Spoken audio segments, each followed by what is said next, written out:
ఇప్పుడు కేవలం 7,999 up to 10 kgs వరకు బరువు తగ్గి అధిక బరువు నుంచి వచ్చే ప్రధాన సమస్యలను దూరం చేసుకోండి. బెంగళూరులో మరో రేవు పార్టీ భగ్నమైంది. ఇందులో పలువురు రాజకీయ నాయకులు, పిల్లలు, సినీ తారలు, వ్యాపారవేత్తలు ఉన్నట్లు గుర్తించారు. అయితే వారు ఎవరు అనేది బయటకు రాలేదు. ఫామ్ హౌస్ లో జరిగిన రేవు పార్టీలో మొత్తం 101 మంది ఉన్నట్టు తెలుస్తోంది. వారిలో 71 మంది పురుషులు, 30 మంది మహిళలు ఉన్నట్టు సమాచారం. వీరంతా ఏపీ, తెలంగాణ, పుదుచ్చేరికి చెందిన వారని తెలుస్తోంది. వీరందరినీ సాయంత్రం వరకు ఫామ్ హౌస్ లోనే ఉంచి ప్రశ్నించారు. సాయంత్రం 6 గంటల తర్వాత అక్కడికి తరలించారు. నిందితులంతా మాస్క్లతో ఫేస్ మొత్తం కవర్ చేసుకుని అక్కడి నుంచి వెళ్లారు. రేవ్ పార్టీకి డ్రగ్స్ సరఫరా చేసిన 3 పెడ్లర్లను కూడా అదుపులోకి తీసుకున్నారు పోలీసులు. బెంగళూరు ఎలక్ట్రానిక్ సిటీ సమీపంలోని ఈ పార్టీ జరిగింది. బర్త్డే పేరుతో పార్టీ పెట్టారని గుర్తించారు. అర్ధరాత్రి 2 గంటలు దాటినా పెద్ద పెద్ద శబ్దాలు వస్తూ ఉండడంతో అనుమానం వచ్చి తనిఖీలు చేశారు. దీంతో రేవ్ పార్టీ గుట్టు రట్టయింది. ఫామ్ హౌస్ లో MDMA, కుకైన్ లాంటి వాటిని గుర్తించారు. పట్టుబడిన వారికి మెడికల్ టెస్టులు చేయించారు. ఫామ్ హౌస్ లో ఉన్న బెంచ్ కార్లు కాకాణి గోవర్ధన్ రెడ్డి కార్ పాస్ దొరికింది. అయితే ఆ పాస్ తనది కాదని అన్నారు కాకాణి. రేవ్ పార్టీలో దొరికిన కారుతో తనకు సంబంధం లేదన్నారు.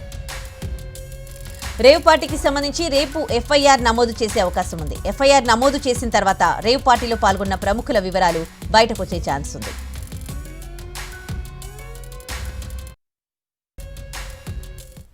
Bengaluru electronic city GR farm house లో జరిగినటువంటి రేవ్ పార్టీ డ్రగ్స్ పార్టీస్ కి కంక్లూజన్ వచ్చేలాగలేదు. ఎందుకు అనంటే ఈ రోజు తెల్లవారుజాము నుంచి కూడా పోలీసులు విచారణ చేపట్టారు. మరోపక్క వారి శాంపిల్స్ కూడా తీసుకోవడం జరిగింది. మొత్తానికి సాయంత్రం 6 గంటల సమయం తర్వాత మొత్తం అందులో ఉన్నటువంటి ఇన్వాల్వ్ అయినటువంటి మహిళల్ని, పురుషుల్ని, యువత అందరినీ కూడా అక్కడి నుంచి పంపించినటువంటి పరిస్థితి ఉంది. వారందరూ కూడా ఫేస్ మాస్క్ వేసుకొని వారి ముఖాన్ని కానీ కళ్ళని కానీ చూపించకుండా పరుగులు తీసినటువంటి దృశ్యాలు మనం స్పష్టంగా విజువల్స్ రూపంలో చూస్తూనే ఉన్నాము. అయితే ఈ కేసుకి సంబంధించి ఇంకా ఈ విచారణలో తేలినటువంటి సమాచారం ప్రకారము 3 డ్రగ్ పెడ్లర్స్ ని అదుపులోకి తీసుకున్నట్టుగా తెలుస్తుంది. వారు ఎక్కడి నుంచి సరఫరా చేశారు, ముఖ్యంగా ఈ పార్టీలో ఆంధ్రప్రదేశ్, పాండుచేరి అండ్ అలాగే తెలంగాణ రాష్ట్రాలకు చెందినటువంటి వారు, కన్నడ రాష్ట్రంలో కొంతమంది మోడల్స్ ఇన్వాల్వ్ అయినట్టుగా తెలుస్తుంది. వీరందరిలో కొంతమందిని పంపించారు.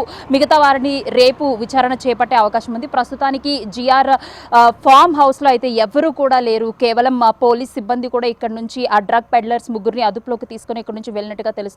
ఇటు సినీ చిత్ర పరిశ్రమకు కానివ్వచ్చు, రాజకీయ నాయకులు కానివ్వచ్చు, వీరందరూ కూడా దీనిలో ఇన్వాల్వ్ అయినట్టుగా ముందు నుంచి కూడా అనుమానించినట్లుగానే కొంతమంది రాజకీయ నాయకులు పిల్లలు కూడా ఈ కేసులో ఉన్నట్టుగా, అలాగే ఈ రేవ్ పార్టీలో ఇన్వాల్వ్ అయినట్టుగా స్పష్టంగా తెలుస్తోంది. సో డ్రగ్స్ వినియోగం చేసుకున్న వారు ఎవరు, అరెస్ట్ అయిన వారు ఎవరు అనేది రేపు వచ్చే FIR లిస్టు ద్వారా మనకు తెలిసే అవకాశం ఉంటుంది. అండ్ అలాగే సినీ నటి హేమకి సంబంధించి కూడా మరింత సమాచారం రేపటిలోగా తెలిసే అవకాశం అయితే ఉంది. With camera person Sridhar, ASHA, Bengaluru NTV.